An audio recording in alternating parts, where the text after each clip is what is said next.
Breaking developments in the Nancy Guthrie case. Also, 3 storms hitting the U.S., the fires across multiple states at this hour. But we begin with this deadly avalanche. At least 8 skiers buried alive in the snow, and 9th still missing and also presumed dead tonight. Authorities calling it the deadliest skiing avalanche in U.S. history. The skiers caught in a massive avalanche while on Castle Peak in the Sierra Nevada mountains near Donner Pass and Lake Tahoe.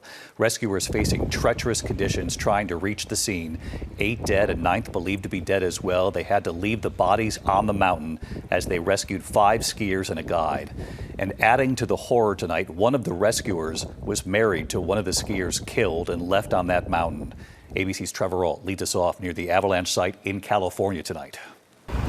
Tonight, the devastating ending to a daring search effort in Northern California. Officials say a massive avalanche the size of a football field buried a group of backcountry skiers. 8 people have now been found deceased, and a 9th person still missing is presumed dead. They were attempting to go out as a group.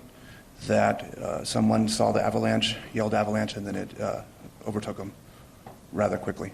The group of 11 skiers and 4 guides were returning from a 3-day guided trip in the backcountry near Castle Peak, not far from Lake Tahoe. That avalanche hitting just before noon. 1 guide and 5 skiers surviving, rescued overnight after contacting help with an SOS call. This is what the conditions looked like at the time nearby. Extreme weather conditions, I would say, is an understatement.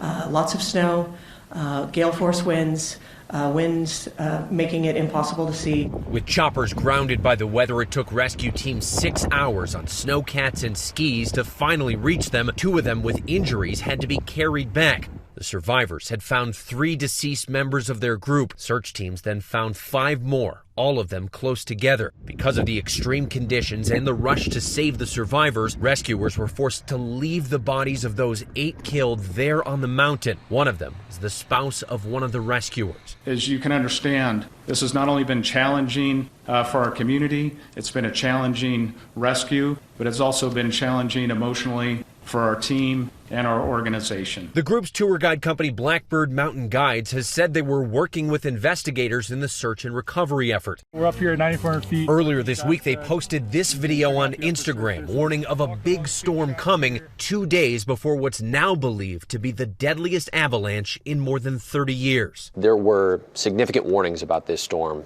forecasts of it, highways shut down, other ski resorts were closed. Would these guides have known they were potentially leading this group into a deadly situation? Those are all questions that we're asking, and appreciate the patience while we get through this and investigate the totality. Not just so that we know, but so these families know.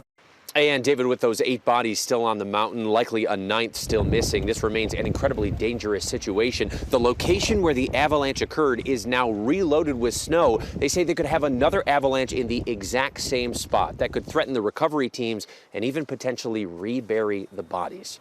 David. Trevor Ault leading us off tonight. The pictures say everything there. Trevor, thank you.